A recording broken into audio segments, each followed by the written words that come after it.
તો નમસ્કાર દર્શક મિત્રો, દેશ અને દુનિયાના તાજા અને મહત્વના મોસમ સમાચારમાં આપનું સ્વાગત છે। દર્શક મિત્રો, આજના વિડીયોમાં ખાસ કરીને ગઈકાલે ગુજરાતના કયા કયા વિસ્તારોમાં વરસાદી માહોલ જોવા મળ્યો તેના વિશેની સંપૂર્ણ માહિતી મેળવવાની છે।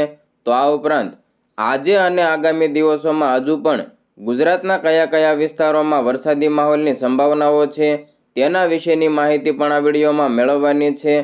તો આ ઉપરાંત આગામી વરસાદ અને વાવાઝોડા એટલે કે બંગાળની ખાડીમાં જે નવી સિસ્ટમ સર્જાઈ રહી છે તેના વિશેની માહિતી પણ મેળવવાની છે।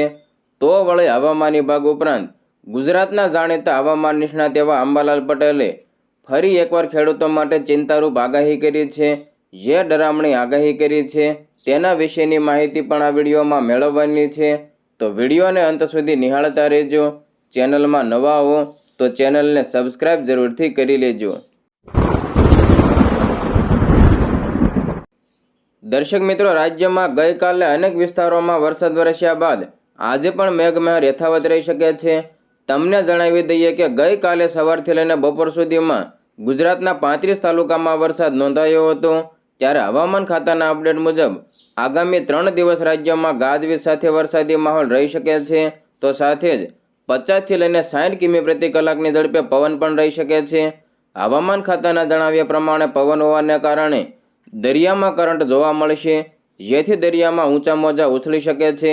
તો સાથે જ સલામતીના ભાગરૂપે માછીમારોને દરિયો ન ખેડવાની પણ સૂચના આપવામાં આવી છે।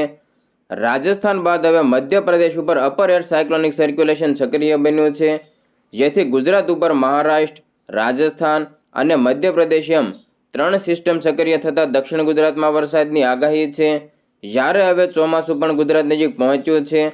હાલમાં ચોમાસું મુંબઈ ખાતે પહોંચ્યું છે। આગામી દિવસોમાં ભાવનગર, અમરેલી, ગીર સોમનાથ, દીવમાં પણ ભારે વરસાદ નોંધાઈ શકે છે। તમને જણાવી દઈએ કે 1 જૂન સુધી રાજ્યમાં છૂટાછવાયા સ્થળે વરસાદની આગાહી છે। તો આ તરફ આજે ગુજરાતના મોટાભાગના જિલ્લાઓમાં ગાજવીજ અને પવન સાથે છૂટાછવાયા સ્થળે વરસાદની આગાહી છે। વરસાદની આગાહી સાથે 40 થી લઈને 50 કિમીની ઝડપે પવન ફૂંકાવાની પણ શક્યતા છે। 28 અને 29 તારીખે 2 દિવસ સુધી ભારે વરસાદની આગાહી રહેલી છે।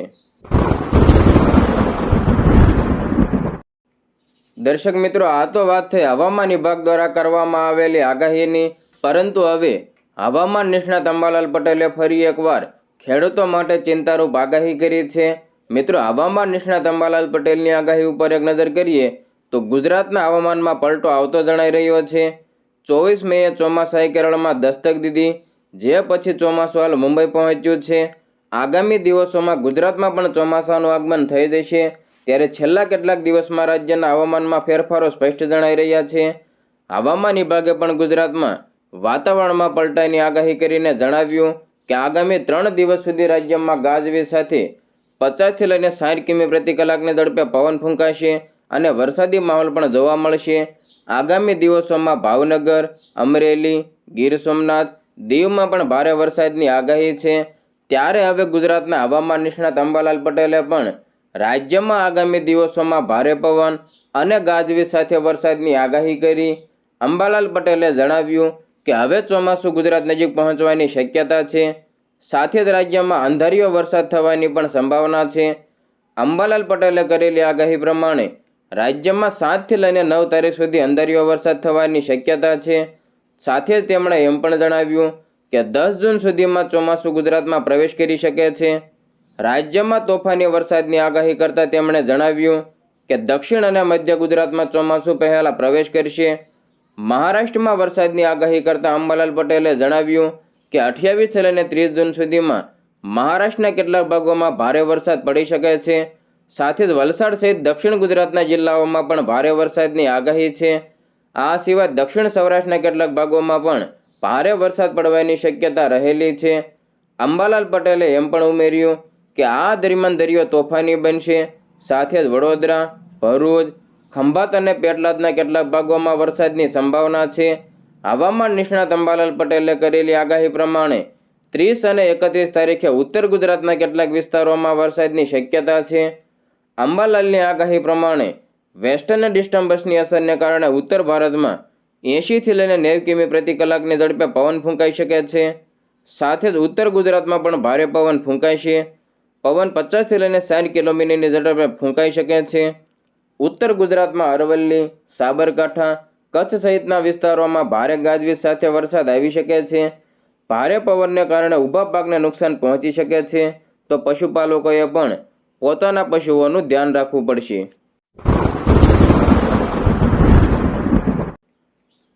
ખેડૂત મિત્રો, મોસમ સમાચારમાં આગળ વધીએ તો ગુજરાતમાં આગામી દિવસોમાં 3 સિસ્ટમને કારણે ભારે વરસાદની આગાહી કરવામાં આવી છે.